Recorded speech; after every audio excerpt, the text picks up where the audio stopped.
श्री शिवाय नमस्तुभ्यम। हर हर महादेव, जय महाकाल। कैसे हैं आप सब? आज का यह वीडियो बहुत ही खास होने वाला है। जितनी भी माताएं बहनें मेरी इस वीडियो को देख रही हैं, बड़ी ध्यान से और मन लगाकर सुनना। आज का यह उपाय आज तक आपने कभी नहीं सुना हो, जो कि पूज्य गुरु जी के मुखारविंद से बिल्कुल नया उपाय बताया गया है। बिल्कुल नया उपाय, और वो भी सोमवार के दिन हमें करना होता है। ऐसा महादुर्लभ संयोग हमारे इस मार्गशीर्ष माह में आ पड़ा है कि सोमवती मासिक शिवरात्रि। अब हम सभी को एक पहला उपाय हमें 7 अक्षत के दाने से करना है, जो कि बिल्कुल नया उपाय है। और दूसरा हमें एक बेलपत्र से करना है। कान में क्या बोल देने से, कहाँ पर बोल देने से हमें मनवांछित फल की प्राप्ति होती है, हमारे बच्चों के लिए, धन संपदा के लिए। साथ ही साथ आज का यह उपाय बीमारी, बड़ी से बड़ी बीमारी हो, यदि खत्म ना हो रही हो, तो एक बार पूज्य गुरु जी के द्वारा बताया गया यह 7 अक्षत के दाने वाला उपाय कर लेने से, यदि 2 से 3 सोमवार कर लिया जाता है, तो निश्चित है देवाधिदेव महादेव कुबेर भंडारी की कृपा हम सभी पर जरूर विद्यमान होती है। बीमारी, आप इलाज दवा कराते कराते परेशान हो चुके हैं, दवा ना लग रही हो, तो एक बार इस उपाय का प्रैक्टिकल अवश्य करके देखिए। 3 सोमवार। तो चलिए शुरू करते हैं। इस पूरे वीडियो में 3 महाउपाय की चर्चा की जाएगी, जिसमें से हम सभी को यदि एक भी उपाय कर लेते हैं तो निश्चित है हमारे जीवन में जो दुर्भाग्य चल रहे हैं वह सौभाग्य में अवश्य परिवर्तित होंगे। चलिए शुरू करते हैं। जो कि पूज्य गुरु जी के मुखारविंद द्वारा बाँची जा रही श्री देव शिव महापुराण कथा महाराष्ट्र में, उसमें पूज्य गुरु जी ने बिल्कुल नया उपाय बताया है। तो चलिए शुरू करते हैं। सबसे पहले हमें इस प्रकार से इसमें से हमें 7 अक्षत के दाने लेना है। कितने? 7 आखा दाने चावल के लेना है। कौन से?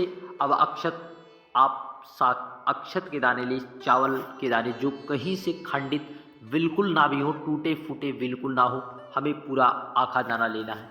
क्योंकि अक्षत का दाना अक्षय होता है, इसका कभी क्षय नहीं होता। इसके द्वारा किए गए पुण्य उपाय भगवान को समर्पित किए जाते हैं, तो यह कभी क्षय नहीं होता। इसका पुण्य हमें कभी ना कभी अवश्य प्रदान होता है, इसलिए आखा दाना बाबा पर समर्पित किया जाता है।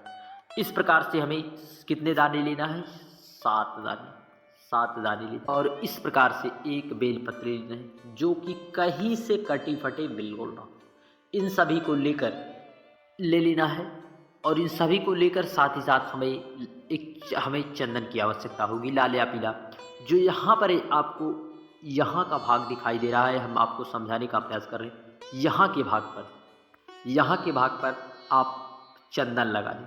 क्या? चंदन। यहाँ पर आपको चंदन लगा लेना है।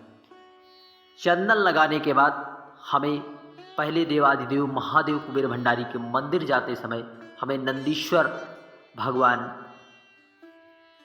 दिखाई देंगे। उससे पहले की चौखट पर, पहले जब चौखट पर जाए, वहाँ पर आप श्री शिवाय नमस्तुभ्यम, ओम नमः शिवाय या नमः शिवाय कहते हुए आपको वहाँ पर प्रवेश पाना है, अपने मन की, हृदय की बातों को कहते हुए।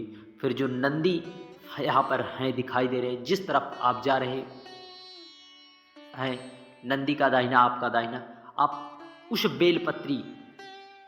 बेलपत्री यहाँ पर चंदन लगा, यहाँ का भाग पकड़कर नंदी भगवान के कानों में अपने मन की इच्छा को बोल देना है। जो भी आपकी समस्या है, बीमारी बार बार लग रही है, आराम मिल ही नहीं रहा है, दवा कराते कराते, खाते खाते आप परेशान हो चुके हैं, तो एक बार गुरु जी द्वारा बताए गए देव शिव महापुराण कथा का बिल्कुल नया उपाय करना है।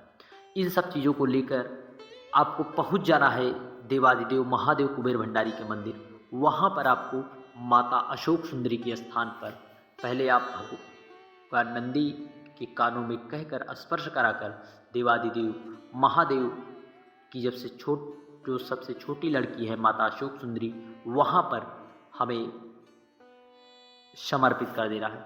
परंतु जो पत्ती का भाग है हमें समर्पित कर देना है। निश्चित है देवाधिदेव महादेव कुबेर भंडारी की कृपा हम पर जरूर से जरूर विद्यमान होगी।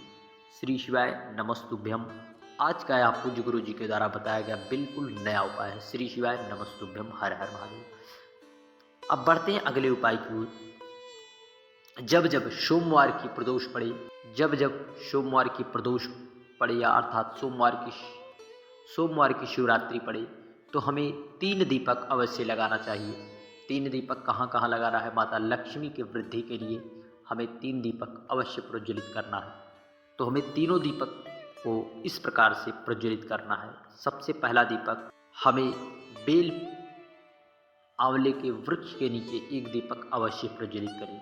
धन संपदा के वृद्धि के लिए मासिक शिवरात्रि में एक दीपक हमें आंवले के वृक्ष के नीचे जरूर समर्पित करना चाहिए। और दूसरा दीपक हमें जो है शिव मंदिर में जाकर देवाधिदेव महादेव की मंदिर की चौखट पर भी पहुंचकर हमें उस दीपक को प्रज्वलित कर देना है। जो है घी का दीपक हो, लंबी बत्ती का दीपक हो और उसमें गौ माता का घी से युक्त दीपक हो। और तीसरा दीपक हमें बेलपत्री के पेड़ के नीचे अवश्य समर्पित करना चाहिए। बेलपत्री के पेड़ के नीचे जाकर माता पार्वती का भाव स्मरण करते हुए एक दीपक जो भी व्यक्ति माह की शिवरात्रि पर समर्पित कर देता है, उसके जीवन में धन संपदा की तो वृद्धि होती है, साथ ही साथ देवादिदेव महादेव की कृपा और करुणा जरूर होती है। श्री शिवाय नमस्तुभ्यम। हर हर महादेव। बढ़ते अगले उपाय की ओर। यदि आपके घर या परिवार में कोई ऐसा व्यक्ति हो जिसे नींद की समस्या हो अर्थात अनिद्रा, वह रात में उसे नींद ना लगती हो, तो पूज्य गुरु जी के मुखार बिंदु से बताया गया यह उपाय है। आपको भगवान शंकर की 5 बेटियों का नाम लेना है। जया, विषहरा, शामली वाली, दौतरी देवी। एक बेलपत्री लेना है। आप चाहो तो उसे लाल या पीले चंदन से लिख भी सकते हो। यदि आप न लिख पाए तो 5 बिंदी ही पीले चंदन या लाल चंदन की लगाकर जया, विषहरा, शामली वाली, दौतरी देव भगवान शंकर की 5 कन्याओं का भाव स्मरण करते हुए बाबा देवादिदेव महादेव पर समर्पित कर दें, या फिर जलाधारी जो ऊपर लगी हुई है वहाँ पर भी समर्पित कर देने से देवादिदेव महादेव की कृपा और करुणा हम पर जरूर होती है। श्री शिवाय नमस्तुभ्यम। बढ़ते हैं अगले उपाय की ओर, जो कि शिवरात्रि का दिन है। इस दिन हमें एक कलश जल लेकर देवादिदेव महादेव के मंदिर पहुंचकर हमें उस जल को सबसे पहले भगवान गणेश जी के स्थान पर, भगवान कार्तिकेय के स्थान पर, भगवान कार्तिकेय के स्थान के बाद माता पार्वती के हस्तकमल, माता अशोक सुंदरी, फिर देवादिदेव महादेव पर जल को समर्पित करते हुए अपने मन का भाव रखते हुए सारी मन की कामना को कह देने से देवादिदेव महादेव हमारी विनती जरूर सुनते हैं और हमारी सारे मनोरथ सिद्ध करते हैं। श्री शिवाय नमस्तुभ्यम।